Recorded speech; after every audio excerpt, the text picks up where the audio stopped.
Hey everyone, welcome to Conversations in Pop Culture, and we are back in the saddle once again for another season. And I have with me cosplayer and photographer Brandon Jackson slash Chief Geek Photography, and I'm super excited to have you on. So welcome to the show. Thank you. Thank you for having me. As I stated, I'm very excited to have you on because you are interesting because you are a cosplayer. You also are a cosplayer photographer. Yeah, obviously, thank you for your service. I just want to publicly acknowledge that because you are a retired veteran.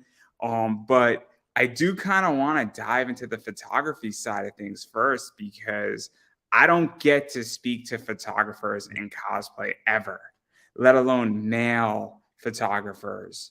Mhm. And so I'm really curious how you got into photography and cosplay photography because it can make or break if you have a bad photographer when you're shooting cosplay. Heavily, heavily. Yeah. All right. So funny story. I go ahead and I fell into photography. It was literally by accident. Never imagined myself becoming a photographer. And it's my obsessive personality is the reason why I'm the photographer I am today. So I started off as a cosplayer, started cosplaying Star Wars and things like that around 2015. And then as you see, I have all my collection. And I got really irritated with always doing like camera phone pictures. It just wasn't what I envisioned to do. And my beautiful wife, rest in peace, she had gifted me for my birthday with a camera. And I started taking pictures of my figures and I started taking them out in the backyard, doing all kinds of action, recreating things. And then it was, I believe, WonderCon 2015. I took my camera with me to WonderCon and I started taking photos and people liked them. And I was like, wow, okay. And then, like, shortly after that, celebration came, so in Anaheim, and I took photos there. And I started having people hitting me up saying, hey, do you do weddings? I want you to take this. Or, hey, would you do my family photos? And hey, would you photograph my retirement? And I'm like, oh my God, I'm a noob and I don't have any skills. And I was just like, self-defeating myself before it even happened. And so I had this idea. I was just like, how am I going to practice? Well, I know is how important photography is to cosplayers, and they're willing and ready models that I don't have to pay. that I don't have to pay. I can give them photos and I can practice my skills without actually having to practice on my paying clients. And so I became obsessive. Every con, every anime con, every comic book convention, every con that was in Southern California, I was making sure I was at to practice my skills. And I was going from 8 in the morning, so I got good parking, till sundown in all different variable lightings. I was photographing because I had my goal was how can I eventually make money? The goal was to get to weddings on a big scale. And so I was shooting for industry called Club Cosplay. I was doing concerts. I was doing military retirements because of the ceremonial, being able to do action in that. I was doing kid photos and just all of those sorts of things. And eventually, as the word got out there that hey, I do weddings and stuff, people started asking me to shoot their weddings, and then I built up my client base from there. And I still love doing cosplay photography. That's my heart. I love doing charity work, like for the photographing for the 501st, Rebel Legion, Star Wars community, and things like that. And so that's pretty much how I fell into being the cosplay photographer that I am. Started off with the toys.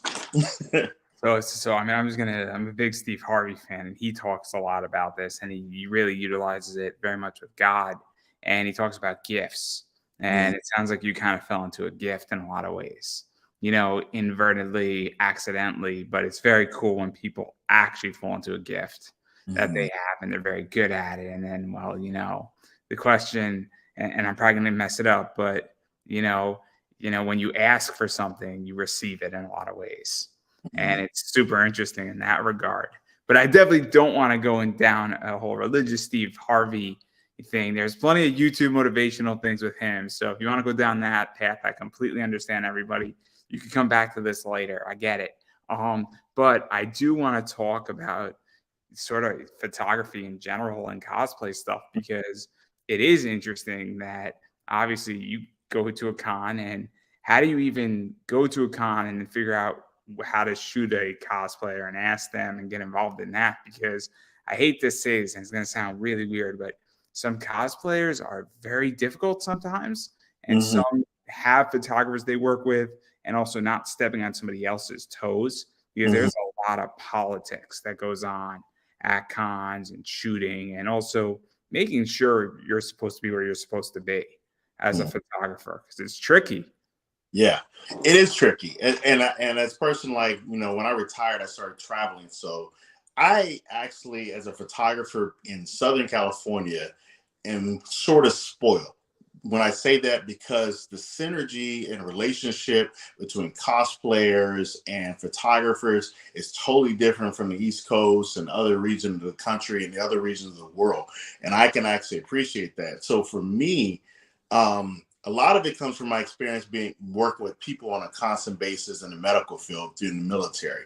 And one thing, I just always being kind and being polite and being approachable, and remembering too that I was a nerd, am a nerd, and I'm a cosplayer, and treating people the way I want to be treated, and just being genuine.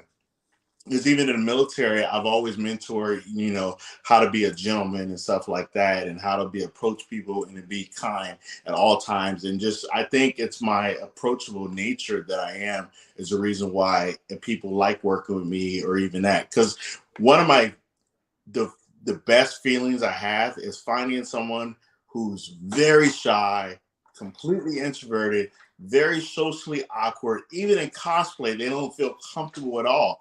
And being able to take that person and making them smile. Like, I usually have music playing when I'm shooting.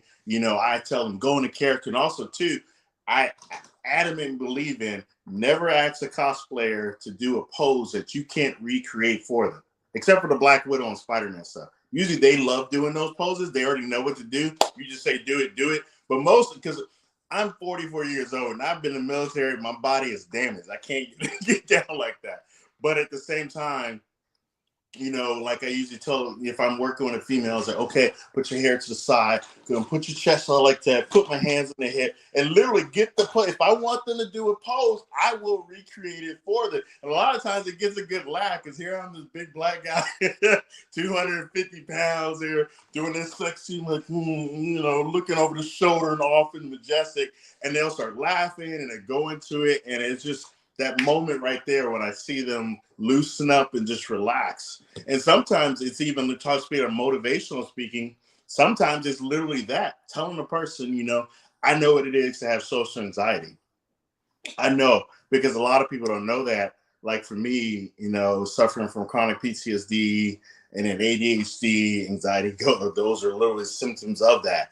And so when I go to cons, I spend a lot of times outside with the cosplayers in the open, in the element, and just talking to people, getting to know them and stuff. And that actually brings down my anxiety and puts me in a space where I can. A lot of times when I first get to a con, I have so much anxiety going on that I can't, even though the photos may look good, but in my brain, they're not what I want. But then once that anxiety goes around, the calm, it starts to happen. And then I can go really get in my zone where I'm just like shooting. And the same thing goes, like, I have a lot of people either come find me, or I'll just do what I said before, like, hey, I love your cosplay. My Hero Academia is one of my favorite animes. Would you like to photograph that? And usually that's the way I usually get meet new people and get new clients. If I see somebody walking by and I have downtime and stuff like that. Yeah, you mentioned something that I actually do want to touch upon, Hmm. and it's about the poses and all that stuff, and you doing the poses, and also the fact that you know your craft, and you also know the material. And how important is that? Because I hate to say this, but obviously, when you know what Darth Vader does, you know what My Hero Academia is, you know a certain anime, and we're going to dive into some of your shots in a second here and talk about it. But how important is that? Because if you don't know a character, it's kind of, I would imagine, hard to tell them how to pose. And you're the photographer, and they might know the character, but you're shooting it, if that makes sense. It's kind of like a director in a movie has to sort of know how the scene is supposed to go. They don't need to tell the person how to act, but they need to say, look, I need the lighting this damp, I need this over here. And so what is that like? Because you know a lot of Star Wars, you know a bunch of anime, you know a bunch of stormtroopers, preferably out in the winter and snow, which we're going to talk about. I like some of those shots.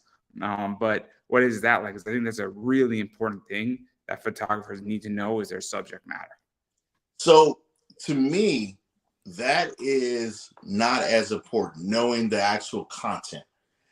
Being able to put a person in a pose that is complementing to their body type, to them themselves, is the most important thing. Making a person feel comfortable, because if they don't feel comfortable, it's going to really show in the photos. So like I said, like photography, even though it's digital, to me it's still art. And so part posing a person in the right pose that is complementing to them, it is complementary to the person themselves, not just the character, but to make that person feel comfortable and empowered. Those are important things, because oftentimes, like when I go, like, anime is huge. There's, like, for everything we have in pop culture, there's an anime for it and then some. So there's a lot of times when I go to Anime Expo, there's tons of people. I just see a phenomenal cosplay, and I'll tell them, hey, tell me about this character. I was like, okay, what is their signature pose? What is that character's signature pose that you like? And they'll show me. I'm like, oh, great, let's do that. And so that's what happens for the character I don't. Now, like I said, like you said, comic books, DC, Marvel, everything that almost, there's lots of stuff I know, but there's things I don't know. So it's important to have that synergy between you and the cosplayer to make them feel comfortable so that they can get into the pose. I think that's the most important element of posing the person. And also the other thing, what I said before, if you're going to ask a person to do it, be willing to recreate and show them, especially like in the cosplay community, there are a lot of people who are very socially awkward and very introverted and very shy. And so if you're just this overbearing runway photographer, just like this, it's not, you're going to shut people down. It's giving them that positive energy so they can actually recreate that in their photos. Yeah, that's another interesting point you touched upon. And I like to call it ethics, and I Mm-hmm. like to call it social skills as well. Where, I know plenty of stories from people where photographers cross lines, things happen just naturally. And what is that like for you to understand and even, be ethical? And as a photographer, you have to know your client. You have to also say, look, there's certain things that I'm not going to cross a line with Mm-hmm. certain things. And the fact that you're not going to make somebody do a pose that you can't recreate unless they already did it and they're saying, hey, I know that you can't do this, but I can. So for instance, I can't do a split. But if I was a photographer and a cosplayer said, I can do a split, I'm not going to go recreate that pose for that, understandably. But I think obviously if they tell me they can do something, that's a little bit different versus saying, but getting to the heart of the question, what is that like for you? Because I think there is some problem in cosplay photography with that. And again, I could be completely wrong, but there's a somewhat, because I know I've heard stories that are horrible about ethics with photography and even editing and altering photos as well. And I think it's also a complicated issue. Okay.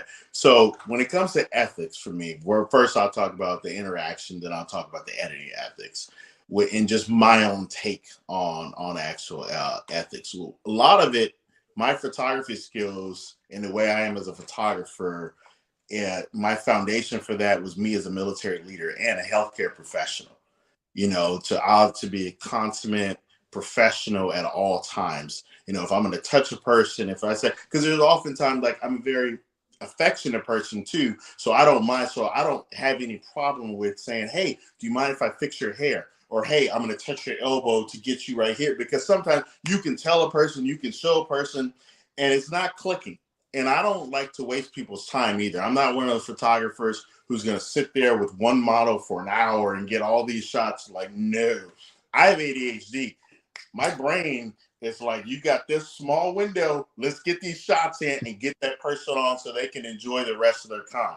And that's just me. I'm very cognizant of people's time.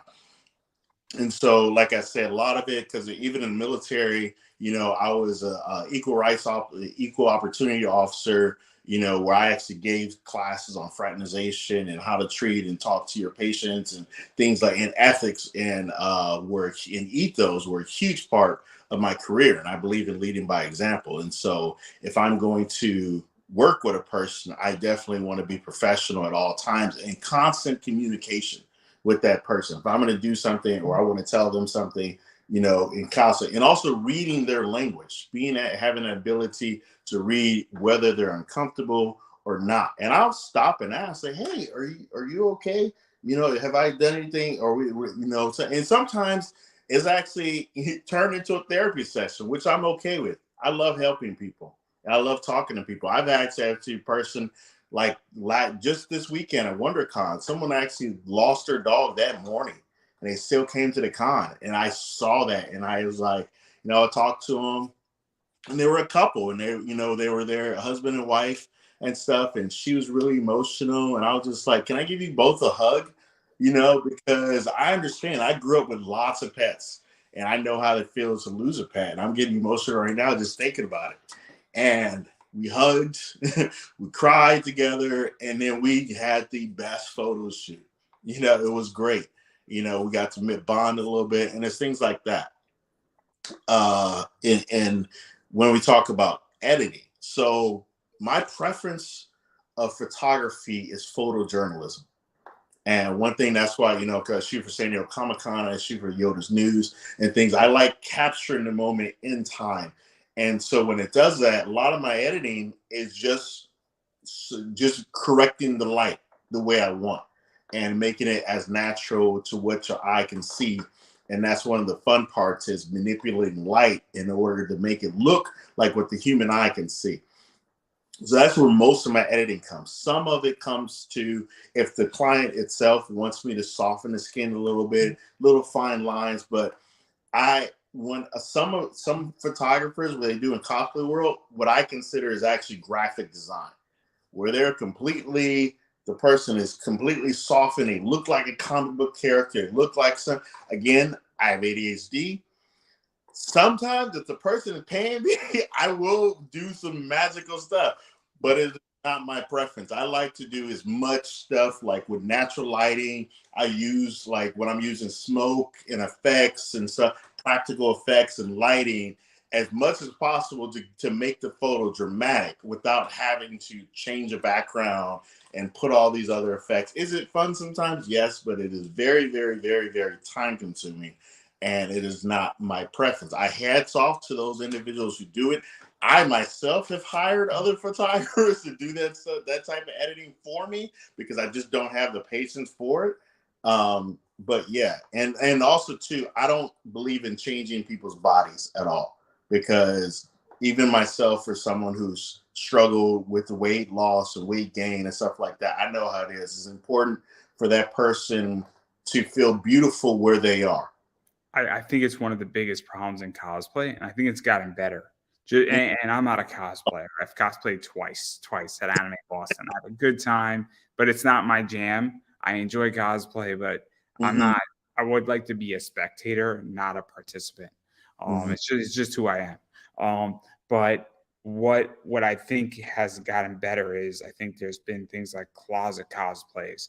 I think comfort has been added into cosplay, and I also think that some of the, I guess, toxicity, for lack of a better word, that you have to be perfect. You have to have six-pack abs if you're a guy to be Superman, or you have to be skinny, to play this character has started and is really evaporated heavily.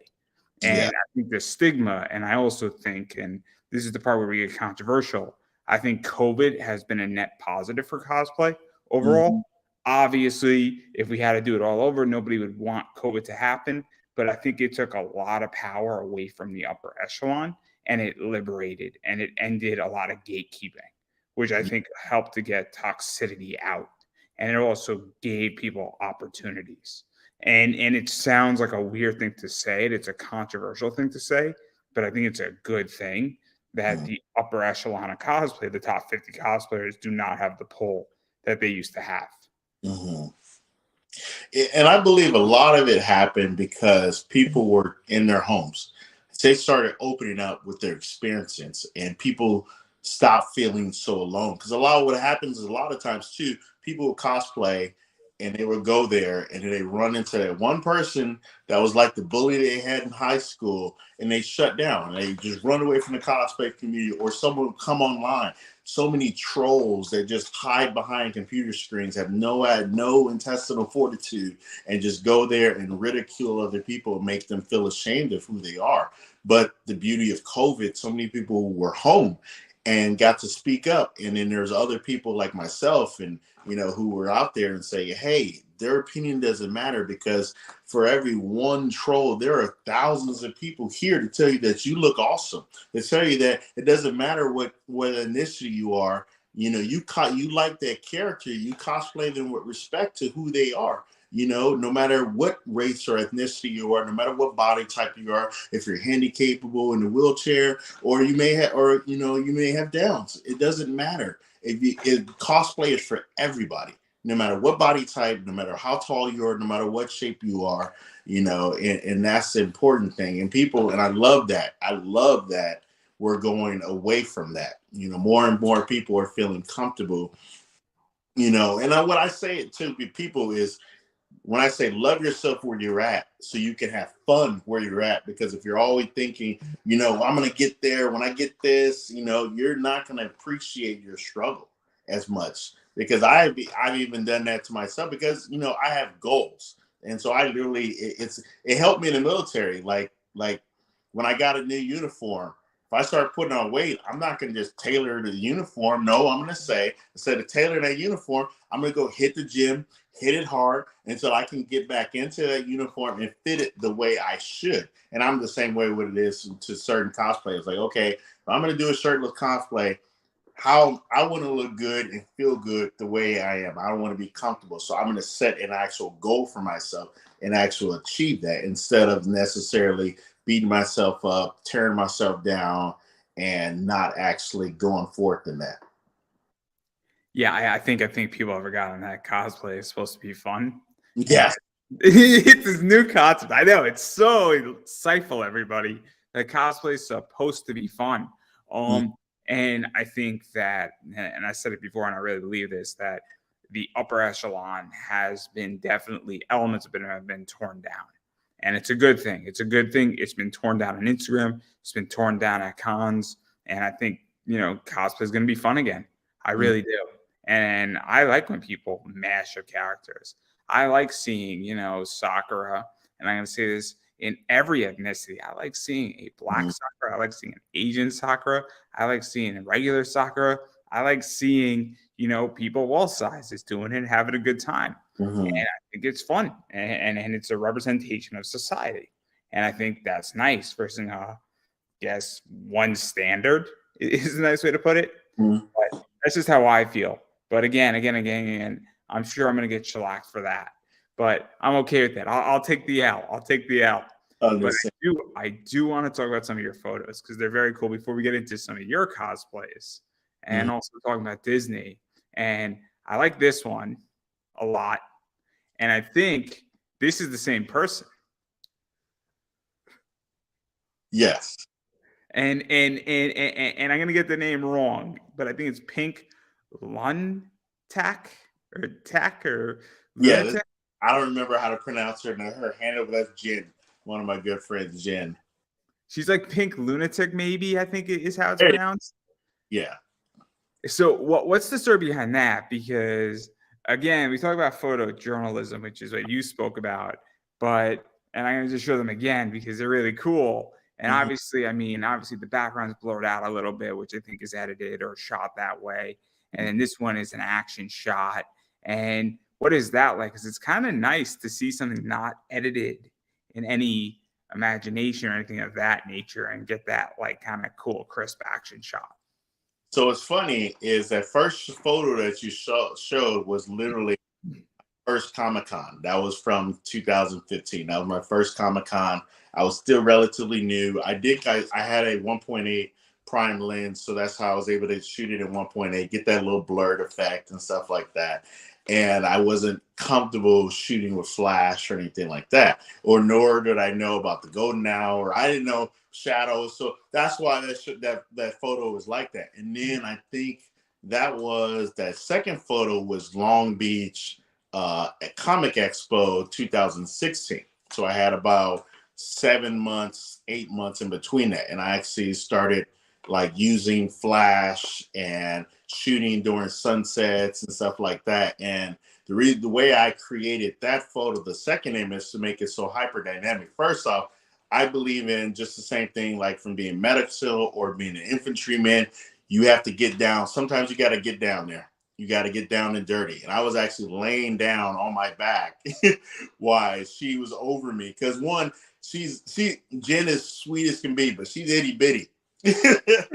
And so even if I, for me standing up, it can't really give her that powerful angle. So I got down and the sky was beautiful, and I put it at a higher aperture to open it up to bring in all the light and stuff like that. And that was like one of my first days actually using flash. And that's why you could see the difference between the two. And I love using lighting. And that's my thing, in all different elements, outdoor or whatever, because anybody can pick up an expensive camera and go in natural lighting and take good photos, because the camera is really doing the work. Even if you're on manual, the camera is still doing it. But to actually manipulate light in different elements, to use it to fill in those shadows and things like that, it takes a little bit of skill. Again, I'm not a photographer, so my father is. He enjoys it as a hobby. Uh, He likes shooting wildlife, and he very, very enjoys it and is good at it. And he mhm. likes to go to Africa to shoot wildlife with the camera. With the camera, I want to make that crystal clear, everybody. When he's going on a safari, it's with the camera. Um, Believe me, I've been in plenty of conversations where somebody's like, "My dad went on a safari," and they're like, "Your dad kills animals?" I'm like, "No, he's shooting them." And they're like, "So he's killing animals?" No, with a photography, with a camera, guys. You have no idea, because my military background, and I have so many college photography friends that are also military people, and so sometimes the lingo. Because I was shooting. I was shooting recently, and I was like, "Oh, you went to the range?" It's like, "No, no, no, dude, I was on my camera." And so that actually comes up quite is quite. Me and my friends, we have a lot of laughs, because of we have sometimes specify. And even myself, when I'm making certain posts, if I wanted to reach a bigger, broad audience, I have to make sure that I use the right actual verbiage and lingo, and not always just go toward the short saying shooting. I'm actually photographed and things. Be cognizant of what verbiage I'm actually using for certain posts. And then I do want to talk about another one, and I am not a League of Legends player, but I do like this one. And this is fun, and it's outside and it's snowing. And again, I'm probably gonna get this one wrong too. I think it's Hibby Queen or Yes. High Bee Queen is how it might be pronounced. I want to give credit where credit's due. But I am not a League of Legends player, but I know this is not a league, I think. And it's a very, very fun cosplay, shooting outside. I think there's snow on the ground. So what is this like? Because it's kind of nice when the background, Mother Nature gives you the background. Yeah. So this was a very fun shoot. Initially, I wasn't even supposed to be shooting. I had my Star Wars group, and we had decided, hey, let's go up to the mountains and do, because we literally, this right after the Force Awakens that came out. So I had my friend was in Kylo Ren, my friend Dawn was in Kylo Ren, and my other friend Lisa that was in Rey. And then coincidentally, one of my friend, mentor photographer James Rolson said, "Hey, we plan on going up this weekend to do some snow shoots. You want to be Finn?" And I was just like, "Yeah." He had his own little group of cosplayers that wanted to shoot with him in the snow. So we just all formed this big group, and we just took turns. And I was like, if I'm going up there, bring my camera, and stuff. And then we found a place to shoot where it was away from the traffic and stuff like that. And we just had a lot of fun.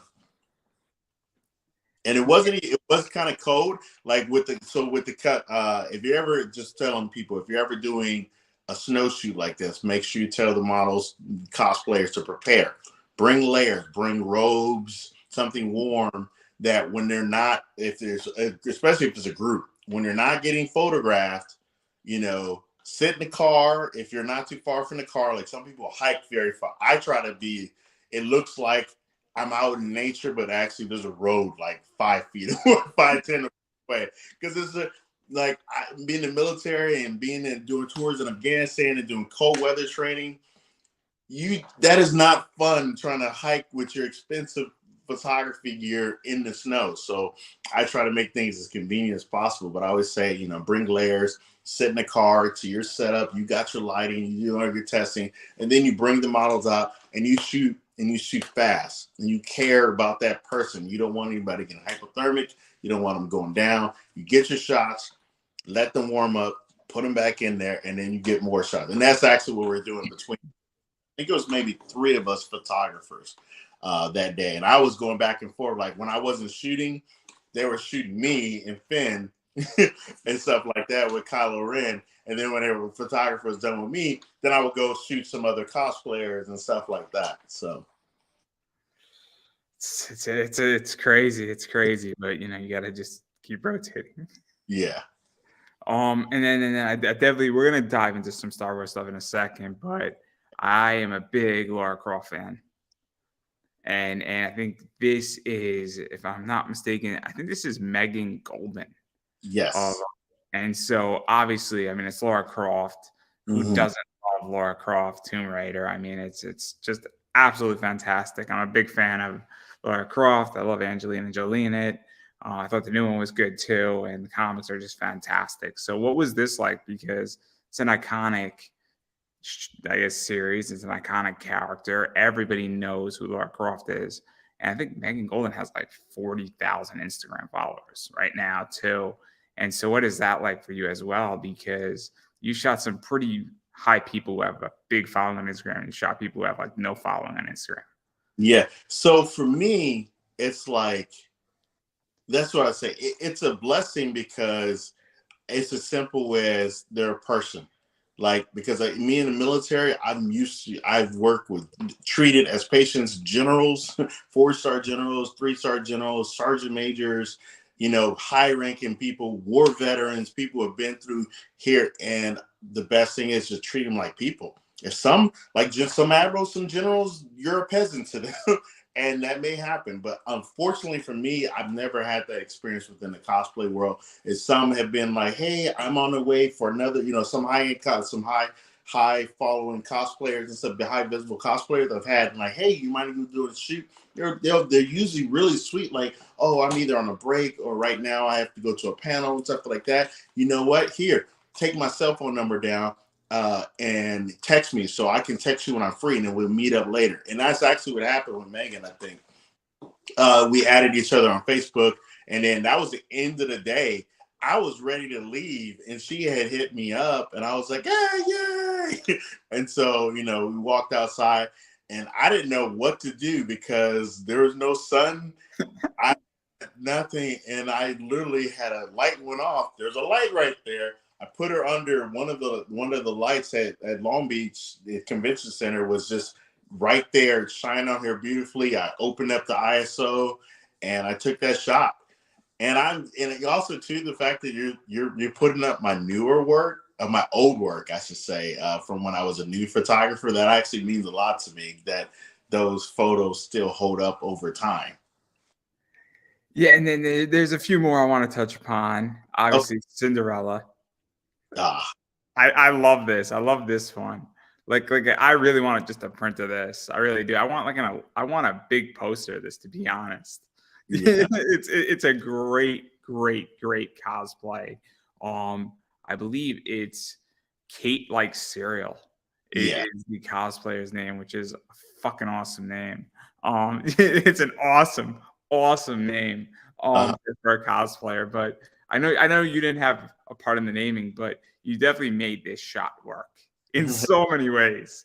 In so many ways. So what is this like? Because this is, I think, like the shot that everybody knows. Right? Yeah. It has to be. Because you see it, it creates instant, everybody has a memory with this shot.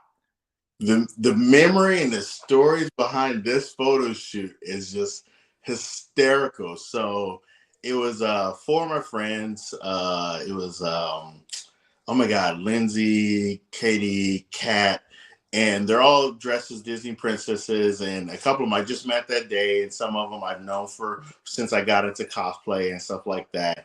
And we decided, hey, my other friend Robert Torres, one of the guys who actually talked me into becoming a photographer, he was like, you know, we're gonna go to Balboa Park and we're gonna do a shoot. Well, we didn't realize that it was the 100th anniversary of the San Diego Zoo. So there were hundreds of kids in Balboa Park that day because literally the Balboa Park and the San Diego Zoo are neighbor. So it was just flooded. We couldn't go more than 5 inches without having a swarm of kids asking them. So it took so much patience for me and Robert that day to just be like, okay, because you know they're in princess mode and there's the kids and who can say no? Or like we want to get our shots and get done. So a shoot that was only supposed to be, you know, at 2 hours at the most, ended up going all the way until well after the sun went down. And it actually challenged my skills because, you know, like actually, because I didn't have full strobes like I did. I just had one speed light and stuff that I had to put in a certain angle to make sure I'm getting this. And there was no sun. So as you saw, some of the stuff in the same day was like completely pitch black in the daytime. So I had a couple other speed lights. I'll take that back. Cause I used some of the gel lighting to do it. But that was really fun because all of the ladies that were on that shoot with me, they completely embody being when they're in the characters that they cosplay. They're phenomenal people, phenomenal human beings, and so it was a really easy shoot as far as like poses because literally it was one of those some cosplayers I have to direct.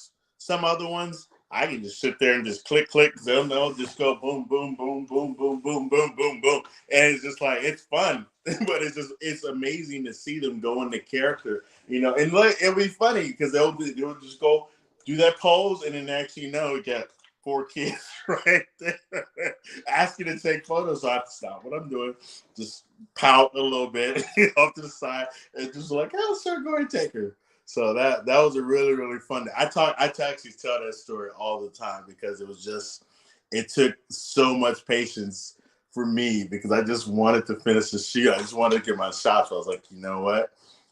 I understand because even when I'm in cosplay or I'm at an event and stuff, and there's photographers that want to take photos of me, and then I got kids or fans coming up that want to take photos. So I never say no, and so I understood. So it definitely tested my patience, and I've grown a lot since then.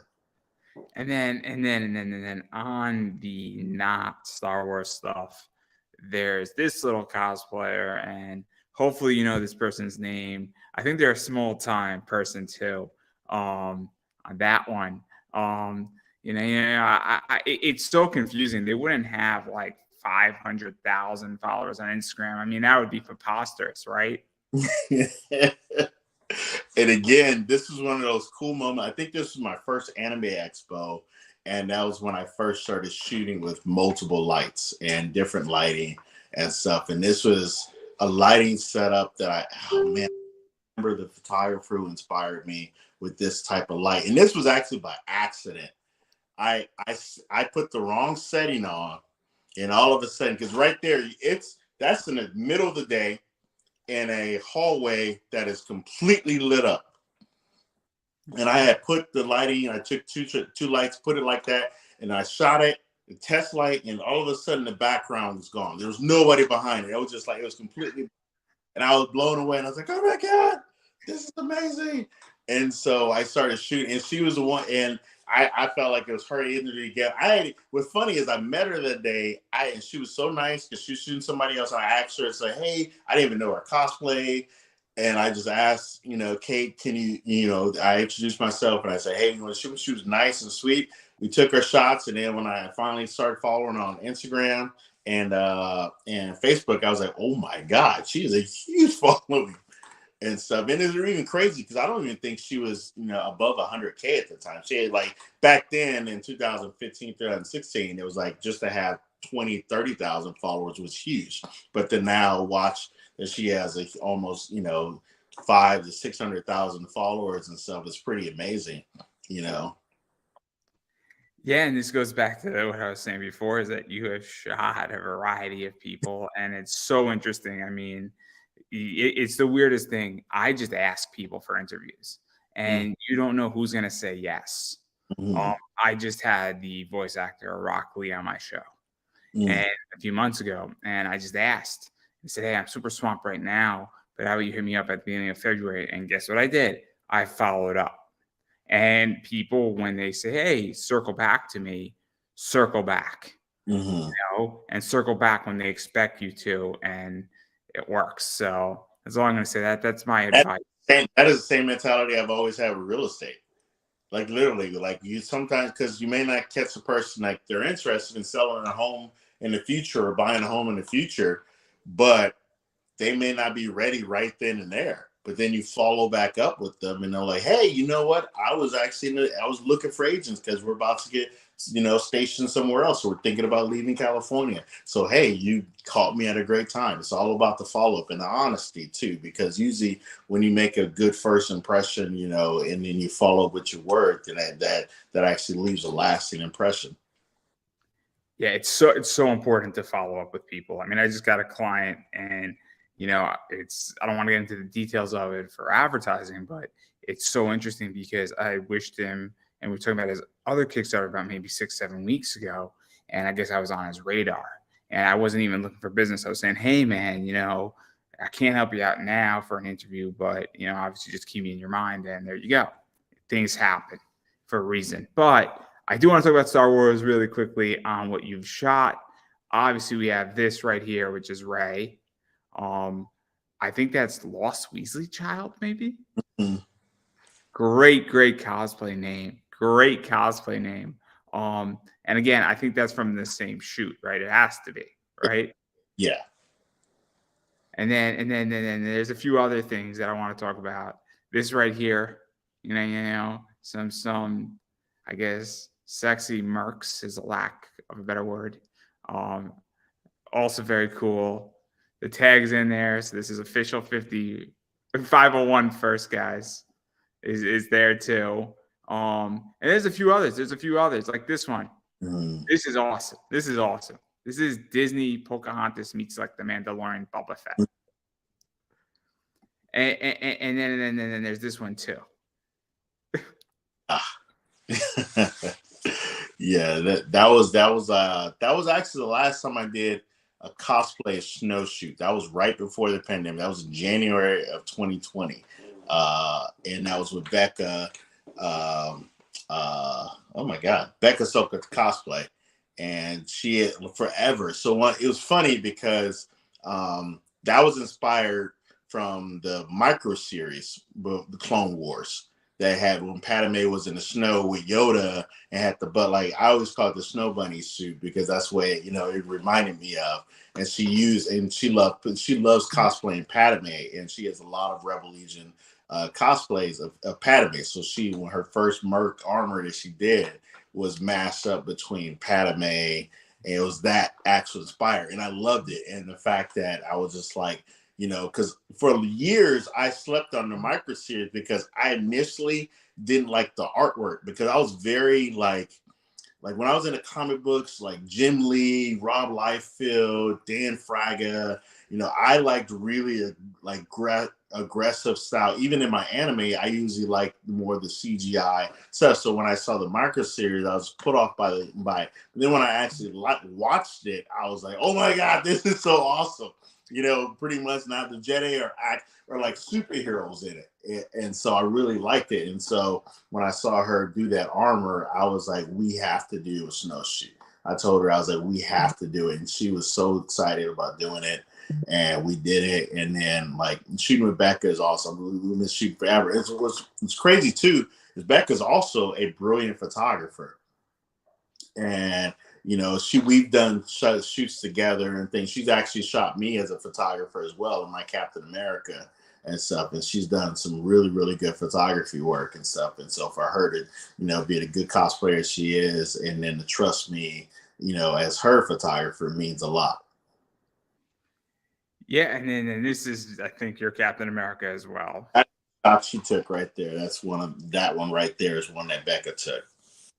And so obviously, I mean, you're a cosplayer too. And so what is that like going into that, where obviously you've done the Star Wars stuff, and we're gonna dive into that. You've done Finn, you've done some stormtroopers, you've done Vader, you've done some, Sandstorm, Mando stuff that you don't have a name for, tactical SWAT Mandalorian is what I like to call it. Yeah. It's great. It's great. I'm gonna show it in a second, but what is this like that you are a cosplayer, you're a photographer, and then you also shoot, cosplayers who do photography as well? Because again, we go back to understanding it, because I know a lot of photographers who have never cosplayed. Mm-hmm. And I'm a strong believer, at least in what I do, and I teach certain things. I teach comic book investing, that I will never advise somebody something that I won't do. Because I don't believe that if I won't do it, so if I won't knock on a door to sell something, I should not tell somebody else to do that. And I think it's a real advantage if you're a cosplayer and then you're also a photographer, because you understand both sides of it, and you understand what it's like to be shot with a camera, and it also knows what it feels like to do, the photography element and shooting with a camera, your subject. And like a lot of it, again, a lot of my photography skills have come from things that I learned in the military, especially being in the medical field.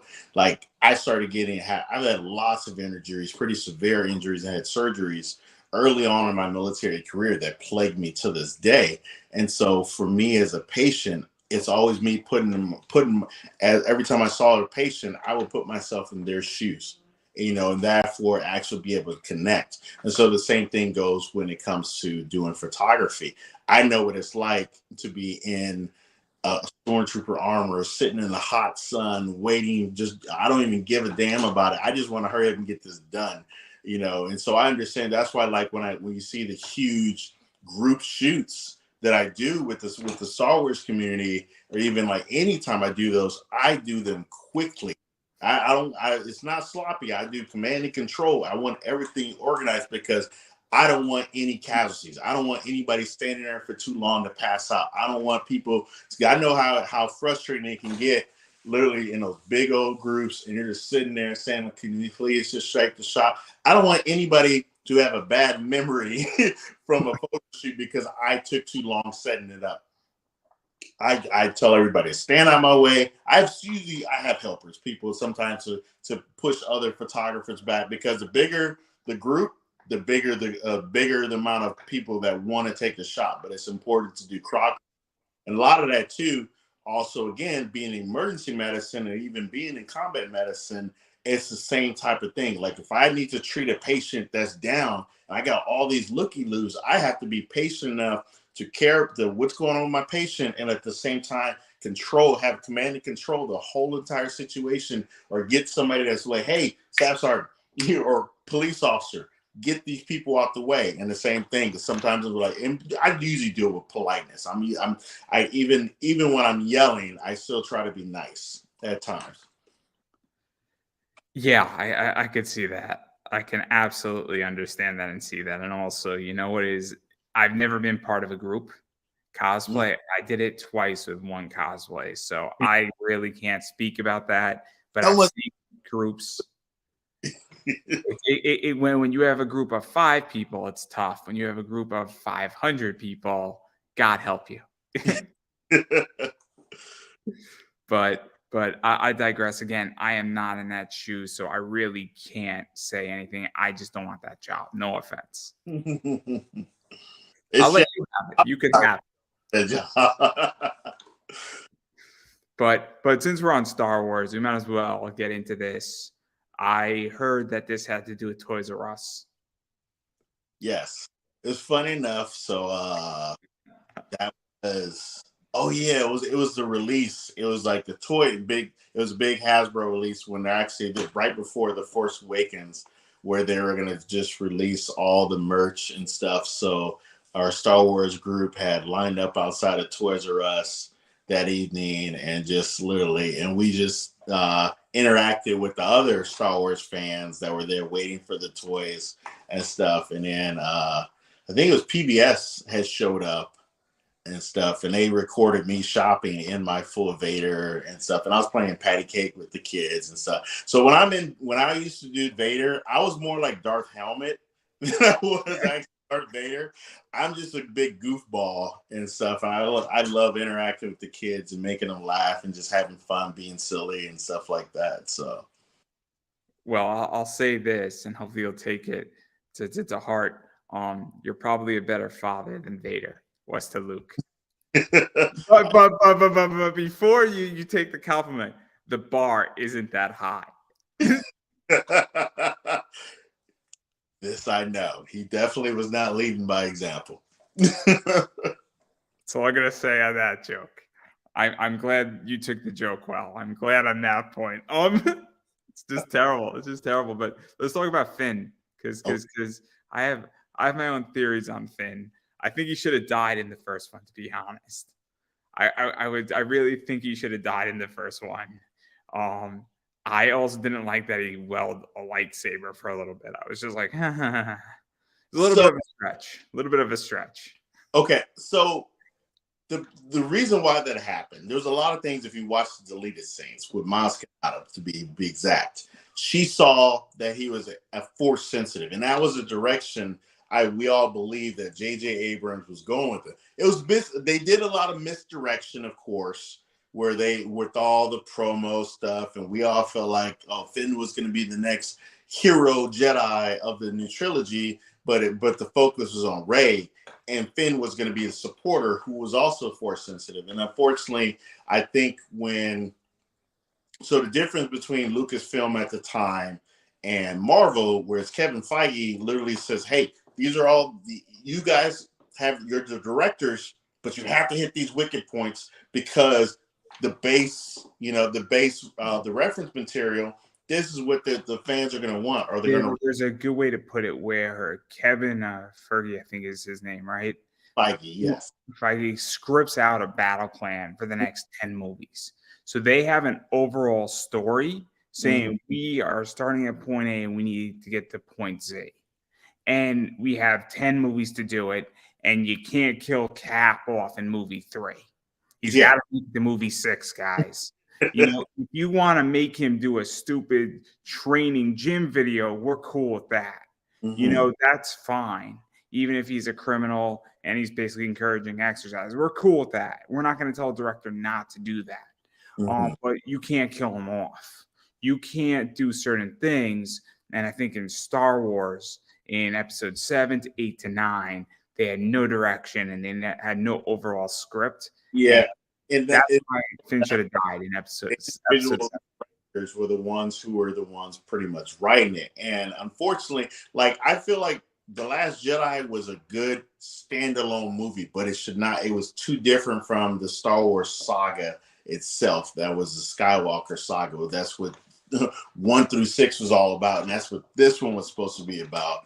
And I feel like that it sort of got off track when it came to, and like I said, literally Finn, they're building him up to be a Jedi, and they just took all that stuff and threw it out the window.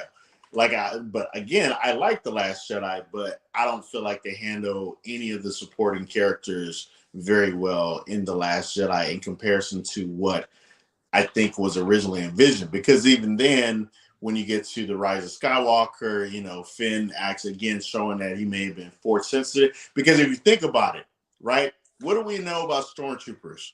They always miss.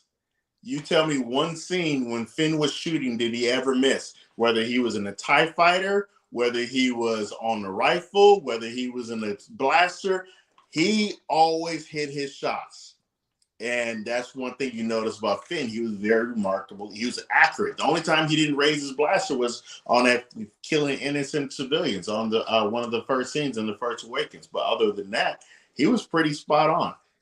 As a character, and it's very dynamic. Even in the books, he was Phasma and General Hux' favorite, and they believed he was going to be a general. He was going to rise through the ranks from regular stormtrooper to actually being, because in all of his training he was superb. And even like in the, I can't remember the name of the book, but it's the one where it's like the origins of Finn, Rey, and Poe, and it was a sort of prequel book leading up to the Force Awakens. And they had, like, Finn was an amazing character and stuff, and I feel like we were all jaded as a community because the promos built every promo you saw of Finn was him holding a lightsaber, and you just knew he was going to be this. We all knew why they did it, though. They wanted to sell a bunch of toys. They wanted to sell a bunch of Legos. They want this is about toys, Legos, video games, mugs, T-shirts, you name it. It was classic Transformers 1980s. That's what it was. It was Star Wars. It was George Lucas himself who patented the whole thing of how we're gonna make money, merchandising. What they made fun of is Spaceballs because it was true. Spaceballs the movie.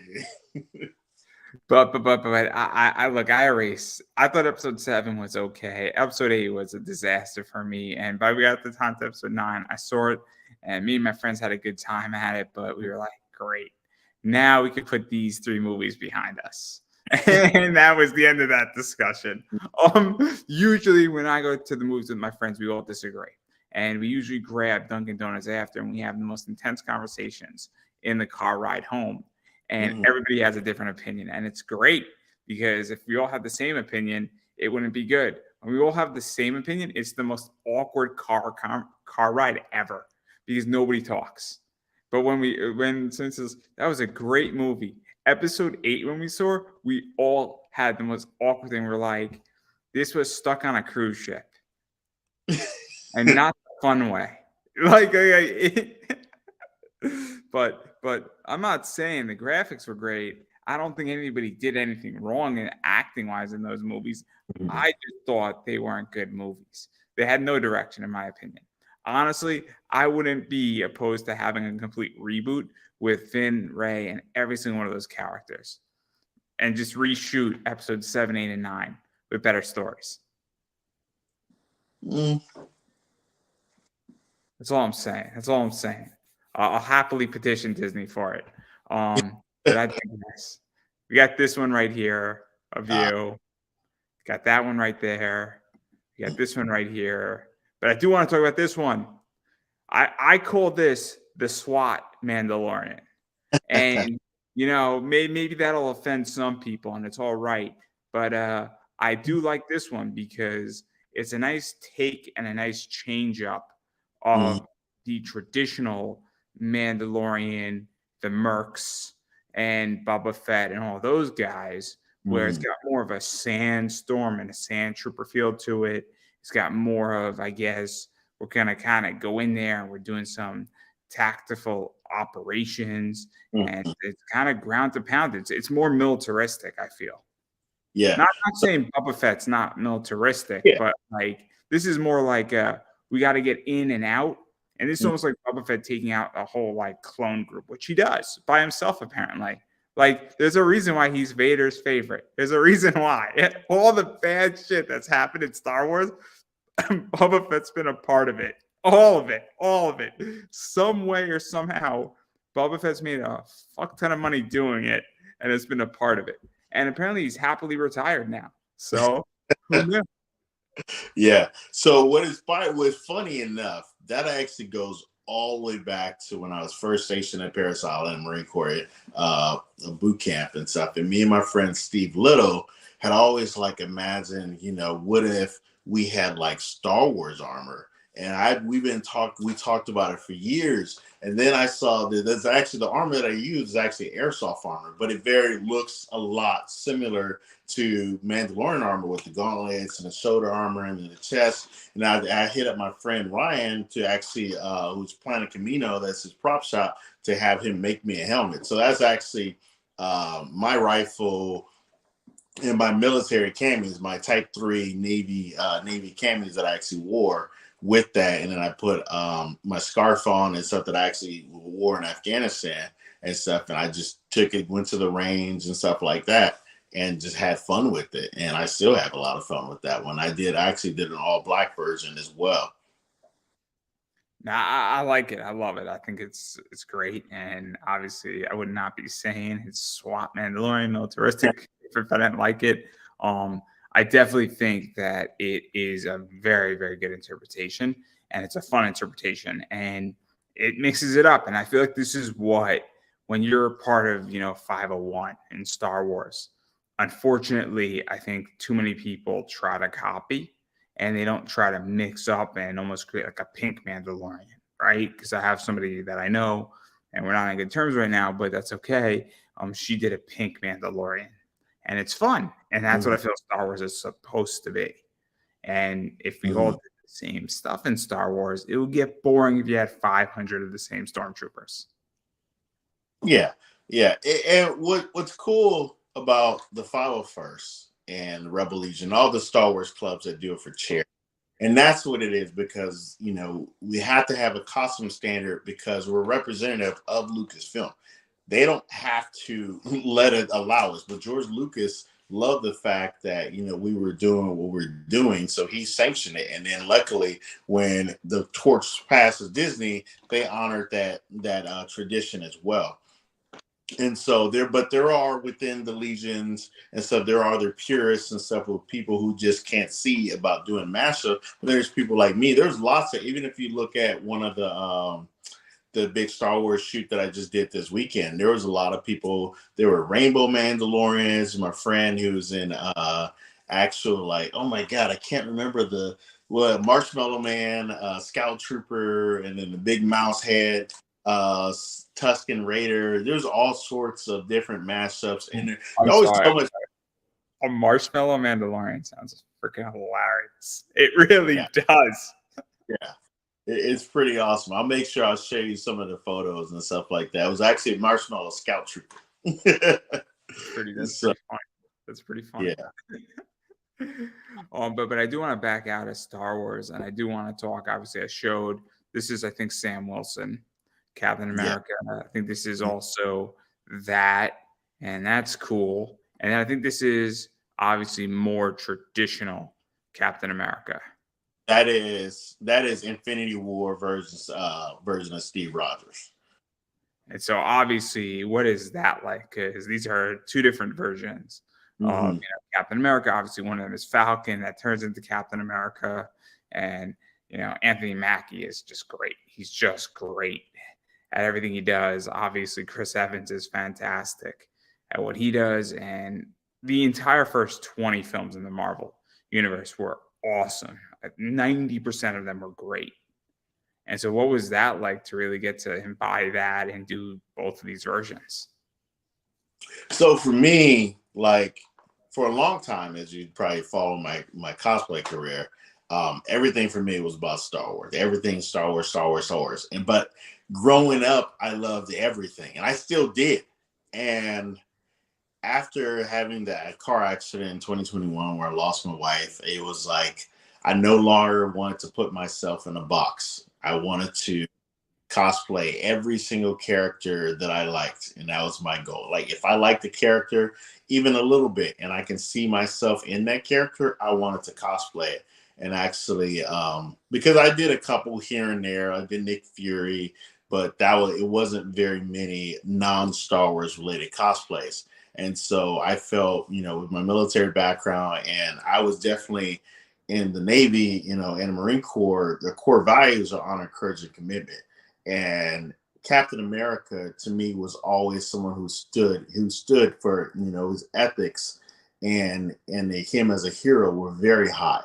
And also, too, So I kind of like, it bothers me a little bit that from the comics and the cartoons, Falcon was a genius, smarter than Tony Stark actually, and they didn't put that in the movies. He's still an awesome character, don't get me wrong, but On your Falcon, left. yeah, Falcon in the comics is a much more interesting character, and he's way younger.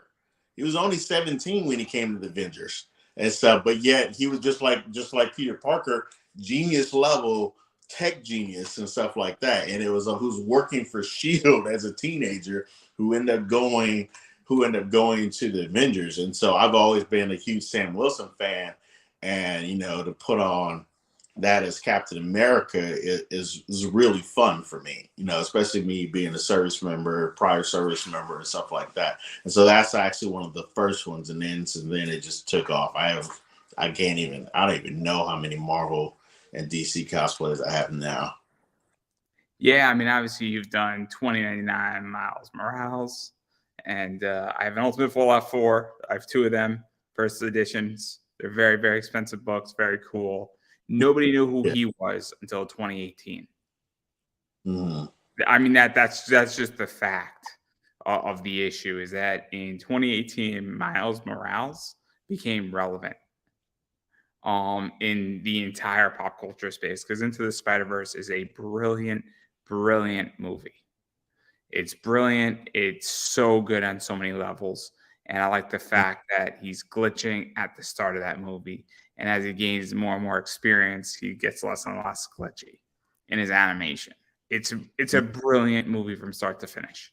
It is. But what was that like? Because that changed, I think, Marvel in a lot of ways. I think it actually evolved Marvel. And it was because Sony owned Spider-Man. Mm-hmm. And they're never giving it up. They're never giving it up. I promise you that, everybody. I will put my life on the line. It will be a whole day in hell if Sony gives up Spider-Man. And they don't care about the movies. They care about the exclusive PS5 stuff and PS6 and PS7. That's what they care about. But getting back to the question, what was it like to do that cosplay? Because it's a very, very, very recognizable character, and I don't know much about 2099. Mm-hmm. So it's funny enough, I actually have that suit too, the 2099. So I have the I have multiple versions of Miles. I have the movie version. I do both the one he had the sweats and the jacket and stuff on it. Then I do just out of the suit, and I have the PS5 version, and I have the 2099 version of his action suit and then his regular suit, the one with the hood and stuff. I have those two, and it's a lot of fun because everybody loves Spider-Man. Spider-Man was my first superhero. When I was little watching Spider-Man and Friends, that was the first, cartoon of a superhero I had because, yeah, Superman, I hadn't seen Superman yet, although Superman was out, the movie, but it was just, I could relate. And I know when I first started collecting comic books, Spider-Man was my go-to. And then eventually, I think when I became a teenager, then I discovered X-Men and then everything with Wolverine, because I was just like, I used to be short. I was the run for a long time, and I didn't actually hit my growth spurt until I joined the military. And so Wolverine, this 5'3", 300-pound, just beast of a person who's fearless, because I was the exact opposite, except for the short part. I was scared of my own shadow. I was bullied all the time. Was in the middle of growing up in South Central LA in the 90s and the 80s, where gang violence was on its highest and stuff. And then, yeah, it's funny enough, I wouldn't say I was scared of everything, because I often got beat up for sticking up for other people too. But at the same time, I had enough of my own bullying and attention as well. But it was like Wolverine was still my favorite character. But favorite childhood when I was younger was Spider-Man, and then eventually evolved into Wolverine. And still is that. I haven't got Wolverine tattooed on my forearm. So yeah. Yeah, see, I'm a DC kid. It's like, and I didn't get into comics until I was in high school. So when I was Mm, 16, 17, I really got into comics, and I was a manga kid too, where I was like mm, reading manga and anime. And then what was across from the manga, I was graphic novels, and I was into Teen Titans, and I was mm. into like the good stuff with like Jeff Johns writing it, which Yeah. is great. But obviously, I like Spider Man now too, and I've spent good money on some Spider Man books. Some Mhm. serious good money on it. It's a problem. Um, but yeah, no, I think Spider Man in a lot of ways is kind of the everyday hero, and that's why Spider Man is so relatable because it's a kid growing up in Queens. He doesn't know Mhm. his parents in a lower middle class family who basically gets superpowers and was raised well. And there you go. And they're just trying to figure things out. And so, who doesn't want to root for Peter Parker in life? Yeah. Yeah. Definitely was crazy. So I liked, don't get me wrong, like still to this day, like DC's always been more say the cartoons for me and some of the movies here and there. Love there's not a DC cartoon I've ever seen that I don't like. It was funny. I love the Titans. I love the Titans, but a lot of nerds hate it when I say that. But my friend, my goofball, my favorite incantation of Teen Titans is Teen Titans Go. Because I didn't get into Teen Titans until my son was born. And when he was a newborn, I was looking for stuff on. I downloaded the Cartoon Network app. I was like, "What can we watch together when I'm nursing him and stuff?" And I just fell in love with Teen Titans. Me and him still to this day will watch just go off like a few hours watching episodes of Teen Titans and stuff. And then thank God for HBO Max because there was a lot of shows that like youngest I didn't even know about until I got HBO Max and stuff. And so I've watched all the stuff. And then I definitely want to do a Nightwing. Eventually on my list to do a Nightwing cosplay. I definitely want to do a Cyborg. And I'm probably going to, like, if I do Cyborg, I'm more than likely going to voice the cartoon version of Cyborg. Because even like when I'm doing Bane cosplay, I do the Harley Quinn show version of Bane because that's my favorite one. I love Bane. I was fortunate enough to interview Chuck Dixon, who co-created Bane. Oh, no, Very cool interview. Very cool interview. that's awesome. I have a long lineage of DC. I got to interview Denny O'Neil, who was the editor before he passed away. Very cool interview. Um, Yeah. Denny and Chuck are politically opposites, and they were in an era where that didn't affect anything. And it actually made a better book because it was the best talent creating Nightfall. And Nightfall is one of the greatest comic books of all time. It's I think like 40 to 45 issues, and it's brilliant. It's so good. But I love Azrael. I love Azrael. I mean, I would love to write Azrael for DC. I have 12 issues planned for Azrael. It'd be a blast. It'd be a blast. Yeah. But I digress. I digress. So if DC's listening, I'll do it for free. Um, just pay for the art. Give me my comps. Let me have a variant, and I'll be thrilled. I'll be thrilled to write it for free. 12 issues, drop in the bucket, and we'll sell millions. We'll sell millions. But anyway, I digress right there. I do want to talk about two more. Okay. And this one's controversial because this movie was not easy. This movie was not easy. It was not easy. I'm just letting you know that I had a great time seeing it. It was a rough one, man. It was a rough one, but your cosplay is great on it. It was just a rough movie. You don't have to answer, by the way, any Okay. question on that. I enjoyed the movie again because it's like, all right, so I try to tell people like when they say it's too much of the comedy, it's like when I think of honestly, when I think of like I feel like Marvel has a better pulse on reality when it comes because I think of superhero teams, I think of the military, top tier operators, things like that. And FBI, CIA, and I've worked with all. I've worked with Navy SEALs, Delta guys, Rangers, Marine Corps infantry, FBI, like I said, FBI already, CIA. I've worked with all, even like foreign military, and we are a bunch of nutbags. The jokes would never stop. We could be getting bombed, RPG'd, shot at, and dudes are still busting jokes. And it's in these ingrained memory. It's funny because my traumas, that's why I can laugh at anything. Even in the most traumatic, life-threatening situations. Like I've been in times when I'm treating a patient who's dying on me, and one of my Marines will just say the most awful thing, and I'm like, dude, come on. And that's why it's like when the comedy that sometimes is in Marvel movies, it doesn't bother me. It actually brings to it because I feel it's more realistic and stuff. And and some of it is over the top. But again, admitting that Teen Titans Go is my favorite, it just speaks to my personality. I love to laugh. Actually, every single day, as my therapy, I force myself to laugh. And that's why when you see my stories, I like to share my laughter too. I post some of the most outlandishly funny, dark things and stuff. And so it was different. It was definitely very, very different. It seemed like it was Ragnarok and they just took it to another level. Ragnarok was a perfect amount of comedy. And then Love and Thunder was more of a comedy movie with superhero elements to it.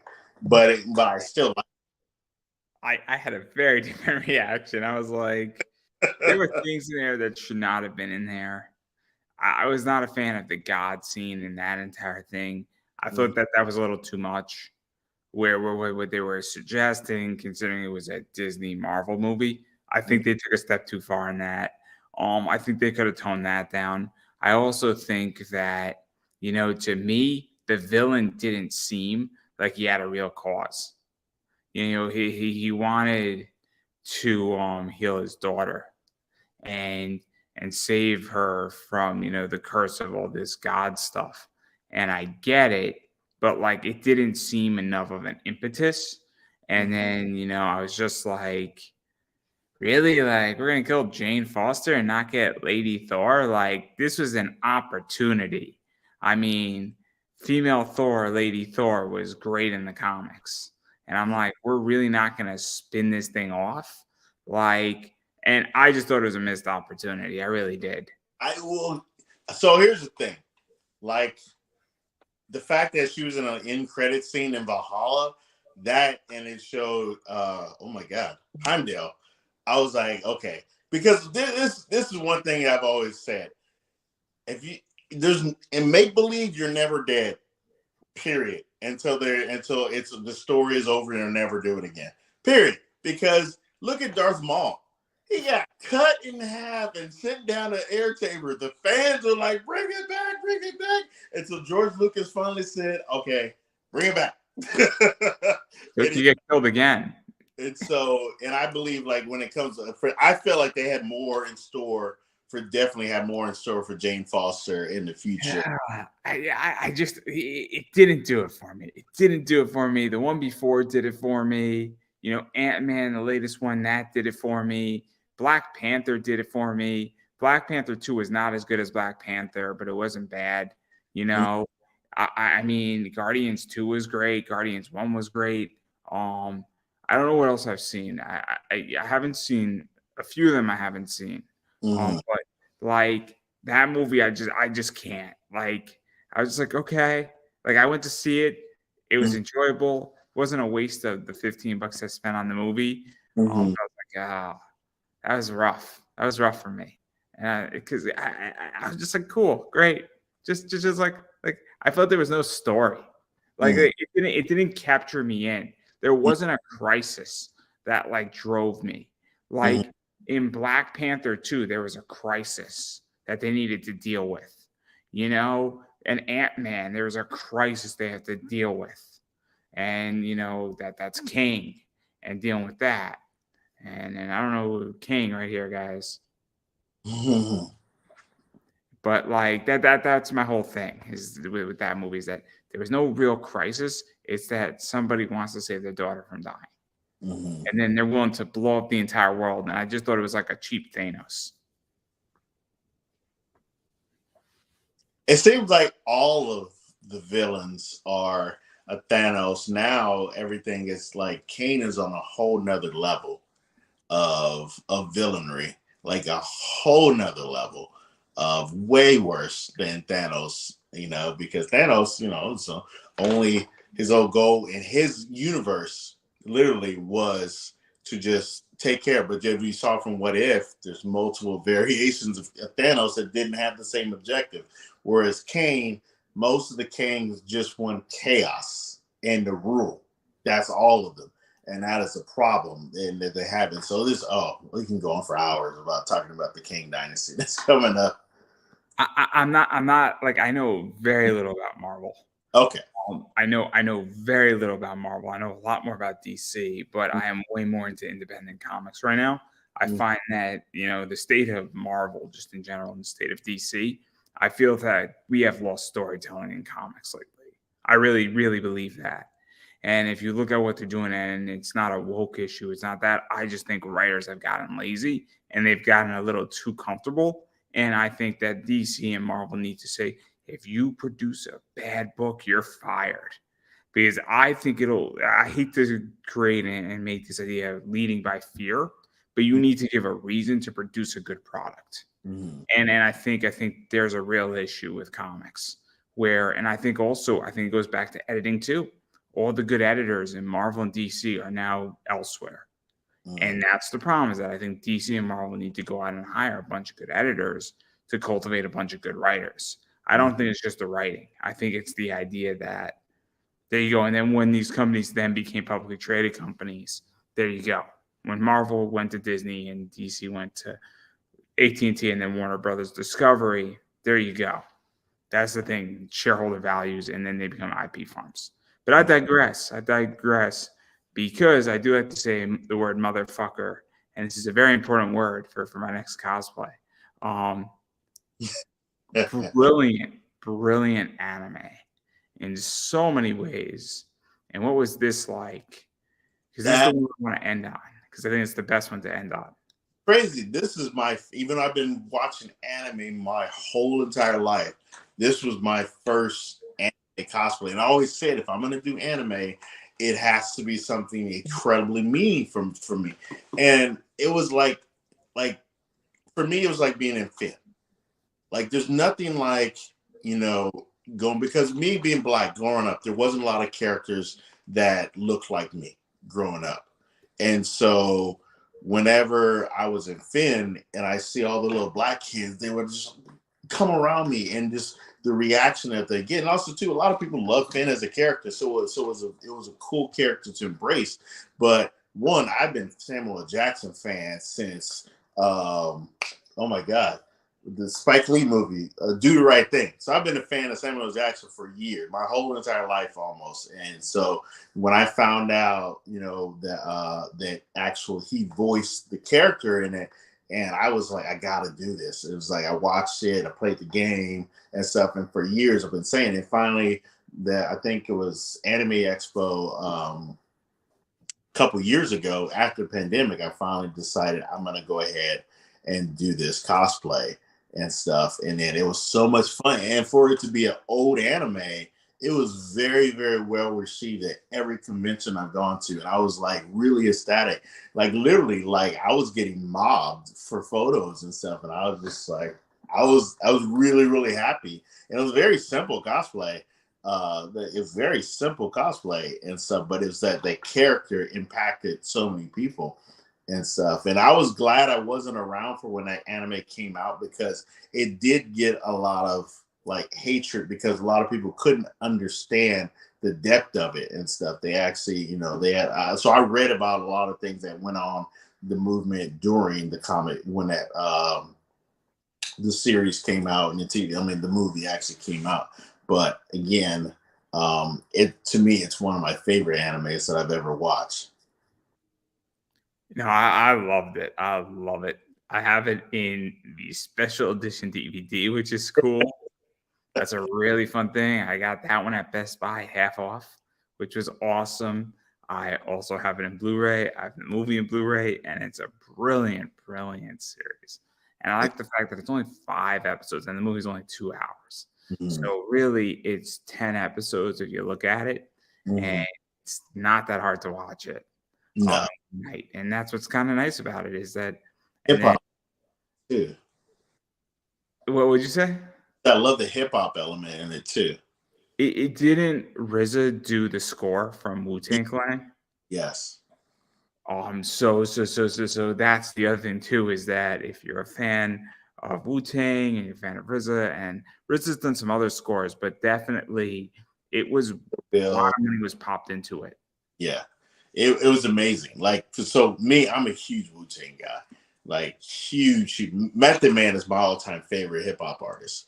But Wu Tang, and because of my ADHD, I don't remember a lot of songs because music, I tune out and I do my deepest thinking when music's on. So a lot of times I don't actually remember lyrics of even songs that I've heard hundreds of times.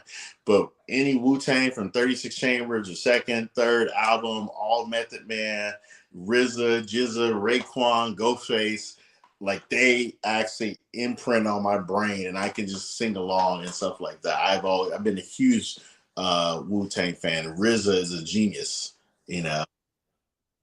Yeah, see, I don't know much about Wu-Tang, but I do know the Afro Samurai soundtrack. I have it on my freaking iPhone, which is awesome Uh-huh. because I liked it and it was great. And why wouldn't I buy it? I mean, I like to buy music that I listen to. I Yeah. am not a fan of Spotify because I want ownership versus a custodialship. There's a big difference because what I find is I listen to the same stuff over and over again anyway. Mhm. And so there you go. That's just my thought, but it's a great soundtrack in a lot of ways. It is. And Definitely is. so obviously, I mean, and I know I'm missing a bunch of your cosplays. I know you do a bunch of stuff, go to a bunch of Marvel premieres. I know there is a person who's responsible for that. This is her. So we could thank her. I did my homework, man. I don't know. I don't know. I did my homework with you. I know you better than most people. Going through all your Instagram, all that stuff, going through some deep dive on the internet, you know. So, because I know you do a bunch of Marvel stuff. I know you saw Black Panther 2, I think. I know you saw Avatar. I Mhm. know that you definitely saw Thor Love and Thunder. I don't know if you've been to a Star Wars one yet. I've been to every Star Wars premiere, with the exception of Rogue One. Uh, so the Force Awakens, I was there for the Force Awakens, the Last Jedi, right? Oh no, we lost him. Sorry about that. My alarm went off. It's my son's bedtime. The Rise of Skywalker. What else? I feel like Solo. I was at the premiere for Solo. I was also at the premiere. What was the recent one? Oh, The Mandalorian. I was at the red carpet for Mandalorian season 2 and for Andor. And so Mandalorian season 1. It was also the other one that wasn't at. I wasn't at for Mandalorian season 1. I wasn't at that premiere. It's crazy. It's crazy. I've been very fortunate. Like I get invited and I don't say no. So yeah. That's how I feel about interviews is that I ask and then somebody says, "Hey, can we do it in 3 weeks?" I'm like, "Yes." I just say yes and I hope for the best because it is going to get to a point and it's already starting to happen where I have to say no to a lot of things. A lot of opportunities come across my desk, and unfortunately, I have to say no to 90% of them. Now, as far as what I buy, how I buy it, what I buy for my businesses, and it's a great position to be in when you have to say no because you have so many choices. But if Marvel called me or DC called me and they're like, "Oh, want to come to one of these things?" I would probably say yes. But I haven't got that phone call yet. It's fine. I don't expect it anytime soon. There's a reason why I built my own business instead. But I digress. I digress. I digress. You can take that all as resentment or not. No, it's really not. I'm happy to go to the movie 4 weeks later when it comes out and nobody's in the theater. And me and my friends and 4 other people are quietly enjoying the movie. Um, That I live even though I'm in Southern California, um, during the week is when so if I don't get to go to premiere, which luckily most of the movies that I see in the theaters are nerd movies, but if for some reason if it's a movie like DC, I haven't gone to any of the DC premieres or something like that. I usually just wait till Monday and it's already died down. Go to middle of the day, like noon on Monday when the theater opens, and I'll have the whole entire place to myself and stuff like that. And so, yeah, and it's a really nice theater too. I just live in a part of California where it's like the weekend people just only go to movies really on the weekends. I don't have to wait for, like, if I was in San Diego still, yeah, I would have to wait like 4 weeks before I can go see it and it be empty and stuff. No. Me and my friends, we have a system. It works. It's pleasant and it's nice. And you know what it is? It's easy. It's non-aggressive and it's calm. And that's how I like seeing my movies. Everybody. That's how I like seeing them. Or I'll just wait till it streams. Either or, it's fine. Yeah. But I digress. We've been talking for a while, and I do want to, talk about one more thing Okay. before I give you a chance to promote. Do you think we're gonna get a season for The Mandalorian? Season 4, I don't see why not. First off, I haven't watched today's episode, so I can't go there. But the thing about one of the things, like Jay Filoni said, he was at the before the season 7 of Clone Wars. I was at the panel for say at San Diego Comic-Con, and there's an infinite amount of possibilities when it comes to Star Wars. With even because he proved that him and George Lucas proved that with Clone Wars. Clone Wars was just that small amount of time, and they created so much amazing content. And with Star Wars, but put in the right hands, the right directors and stuff, and the right storytellers, we can get amazing things like like Andor, like The Mandalorian, like Clone Wars, The Bad Batch, like Rebels and stuff. And so there's so much you can do. Like, I used to be one of those people, like, I don't need prequels. I don't want the backstory. I just want to enjoy what I have and let's go forward. Sequels, everything. And then when I start like getting into Clone Wars, I'm like, I want back there. I want everything. I want every possible. I forgot, like, even with my comic books and stuff, I started like heavily X-Men in the middle of the X-Men. Like, they were already around for 30, 40 years. So I had to go back and obsessively collect everything I can. So when I started watching movies the same way I was as a comic book reader starting off, then I started being able to enjoy everything a lot more. And as funny enough, you still collect comics. I had to stop collecting comics because when I was growing up, I was very poor.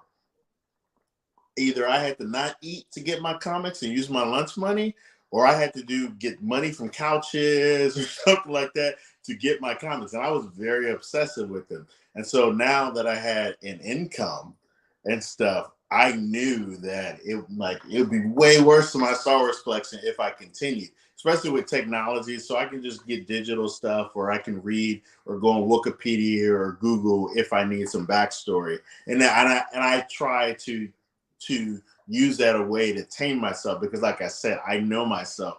It's like if I pick up one, I'm such a completist. Like, I got one Star Wars gift. I got Anakin as a present, and that spawned into a whole. I had to have everything, and so that's the same thing. I know. This is the difference: is that I have a business buying and selling comics. Okay. So my eBay business is buying and selling comics. Mm-hmm. So I pick up retail packages. I pick up, and I'm in the process of building out my own store exclusive in the next 18 months on eBay, which will be a 50 print run. And so there's a lot of other stuff going on. So I'm in the unique situation where I get to buy things for my collection and buy things that I sell. And sometimes they're together in a lot. So sometimes what happens is that I'll buy a book that's worth $150, but I paid $450 for the lot, and then I sell the lot for $600. So I'm in a weird situation where my collection and my business are tied together, because when you have 5 books that you're buying and it's $100 and you're keeping one but selling the four pay for the one and then some. So they pay for themselves, plus I make a little bit of profit, and then it covers the one. And so my whole thing is that, but also sometimes I sell the whole lot, and there you go. And weird things come across my position, and then everything eventually is up for sale. It's just that sometimes I want to hold on to a book for 10 years. I'm not ready to sell book A yet. And so cool. That's cool. But it will be up for sale at some point, because when I have kids and I'm a lot older, They might not be into comics, and I'd rather give them the money than have me pass away and then have them deal with that and get 20 cents on the dollar. Yeah, I understand. My collection, I already know my son he's already like showed great interest. I always say in my will right now, if my son is, by the time I pass away, if my son is not into it, this will all go to charity. They would all get auctioned off and go to charity. That's the way it is. But my son is a collector like myself. Although I don't force anything into him, I let him gravitate to whatever, and I love it that way. But he's following in the same footsteps. Like for me, Spider-Man was his first comic. He loves Spider-Man. Like, and then he eventually got into like Hot Wheels, and he loves Hot Wheels. And now he likes Batman, and so he's literally almost any same thing. He's starting to really like Star Wars. I asked him to jump into Star Wars. The only thing that he's ahead of me on is Halo. He loves Halo. He loves Master Chief. So I didn't get into that until Halo came out, but that is a huge love of mine as well, is Halo. And he like literally every day of the week he asks me, can we play dress up? So he likes to do both. Like sometimes what he calls Halo real life. So he likes to play on Xbox and play Halo with me. And then we both have our Master Chief helmets, and we actually pretend we both get our Nerf guns and go around and looking for the Covenant, rescuing Cortana and stuff like that. So we have a lot of fun together doing stuff like that. I am so bad at Halo. It's so bad. Like if I was to stream on Twitch how bad I am at Halo, people would watch it, and I'd probably get a whole bunch of people like, dude, how does this guy who is somewhat good at Overwatch suck so badly at Halo? It's terrible. So I'm not gonna go do that. I plenty embarrass myself, everybody, without having to play Halo. You all can live without my embarrassment of me playing Halo. I know for some people it might be therapeutic. I get it completely. For me, it's not going to be therapeutic. It's just going to be bad. But so if you're all betting on me playing Halo and watching me die 14 different ways that should not exist, no thank you. I understand that it's a loss for humanity. Content. What'd you say? I said probably make for some good YouTube content. Humanity can live without that. Humanity can adapt. And that's all I'm gonna say. Humanity could take the L on this one. Okay. But I do want to give you a chance to self-promote. So we've been speaking for a while. So where could people find you, bother you, hit you up, find you at a con, social media, all that fun stuff? Because it is very important in today's age. Okay, so you can find me Cheeky Photography. I'm on Facebook, I'm on Instagram, I'm on Twitter, I'm on TikTok. I believe my biggest two following. Right now, TikTok is my biggest following. I have an old man's mentality when it comes to sometimes like different platforms. I was very angry when MySpace went away, and it took me a while to even get on Facebook. And so finally on Facebook, and then that was the same way with Instagram. People were migrating to Instagram, were starting to use it. Then I was like, I'm a photographer. It only makes sense to be on Instagram. And then when TikTok came along, I was just like, I don't need TikTok. And eventually I just got on it a little bit like at the end of last year, and I just blew up. I have this following, this amazing following and support system on TikTok too. So but also too, pretty much if there's a nerd convention in Southern California, you can expect me to be at it. There's I think Dreamcast. I can't remember the name of the con. There's a gaming convention in San Diego next week. I'll be at that, and I'll probably be cosplaying in my arena, the black Boba Fett armor. I'll be in that most of the weekend. And my friend Ryan, my best friend, he's a retired Navy chief as well. He'll be in his 1313 Boba Fett cosplay. So we're going to be, and I think we talked to a couple of our other friends who has Boba Fett armor. So we're just going to be one little Mandalorian pack going along and stuff. So yeah. And I'm going to keep saying it. You have to support cosplayers. You have to support what you like. And the way you do that is you follow people on social media. You actually, if they have Patreons, Cash Apps, PayPals, buy me a coffee. If they have prints, if they have whatever, it goes a long way. If they have merch, buy their merch. It makes a big difference. and also interacting with them and following them on social media. Following somebody on social media and then clicking that heart on Instagram on even a photo, even just one every week, it makes a big difference. Same thing with Facebook, same thing with TikTok and all that stuff. I'm just liking it, and it's free, and you don't know who's going to see it, when they're going to see it, and how it's going to affect the algorithm, and it could very well make a difference. So I really do encourage people to do it, especially when it's free. And it's super important at this point. If you like something, you like what people are doing, you need to support it, and there's millions of ways how to do it. As far as I'm concerned, obviously I am Pop Anime Comics on Twitter, Instagram, Facebook. I am Pop Anime Comics on TikTok, which is technically the first time I'm telling people. I'm actually taking a break from TikTok because I'm actually building out the content for it. So I'm actually gearing up to build up 90 TikToks. So I actually have a nice steady stream of content. I am also Pop Anime Comics on YouTube, and I have 900 and I think 17 videos on YouTube. A lot of short clips, a lot of interviews, probably 400 to 500 interviews at this point over 10 years. So there's an interview for you, voice acting, cosplayers, wrestlers, mainstream comics, indie comics, the occasional adult interview, if you will, is up there, as well as authors and a variety of other really interesting people. And you never know who's coming on my show. So definitely there's an interview for you is all I'm going to say. And again, it's free. So that's all I have to say about what I got. I also have Buy Me a Coffee, and my ad rates are up there. But beyond that, that's all I have to say. The other plug I want to give is for Yoda's News, a big part of me. Yoda's News has been around. They actually this year hit 19 years. They brought me on staff to write and to be one of the photographers. I'm pretty much the West Coast liaison for YodasNews.com. Go ahead and make sure you follow them too. Same thing, Yoda's News on all platforms, Facebook, Instagram, TikTok, and stuff. So I do a lot of journalism and representation for them. And I also, whenever I do my reviews on my figures and stuff, I usually push that towards Yoda's News and stuff. So yeah, no, I don't know much about them, but I definitely need to check that out because I'm a little bit of a Star Wars nerd and I like Star Wars. So yeah, there you go. And Yoda is very wise, very wise. That's all I'm gonna say. But that's pretty much everything, and I'm gonna give you the final word. Take us out.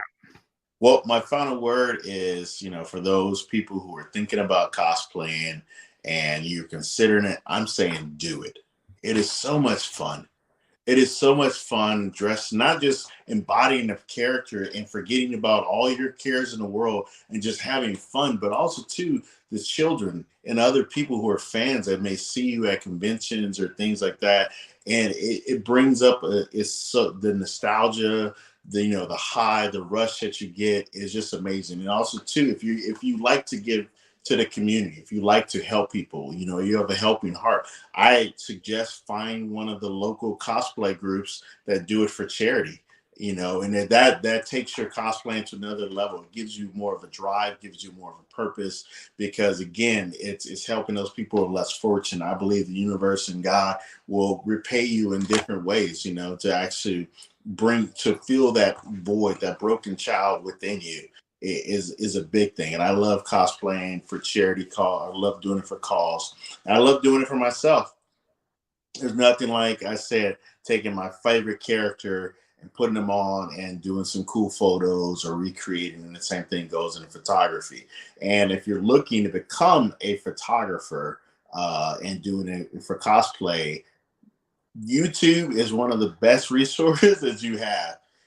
Don't go pay for no expensive school unless it's paid for you, then go if you have that. But don't waste your money on it when there's so many people who are willing to teach and I love teaching photography as well. So if you want to follow me, reach out and say, hey, I'm thinking about it, whether it be photographing toys or people or animals, because I don't put a box on my photography. I shoot everything, babies, weddings, you name it, everything you could think of. Not so much real estate. That's kind of boring. I'm an agent. I shoot my own house. I shoot my own listings just to save money. But for the most part, I don't do real estate photography. It's just, I can make more money actually selling houses and doing things than actually doing that. So Yeah, I don't think I could have said that any better myself, and I believe that is a wrap, everybody.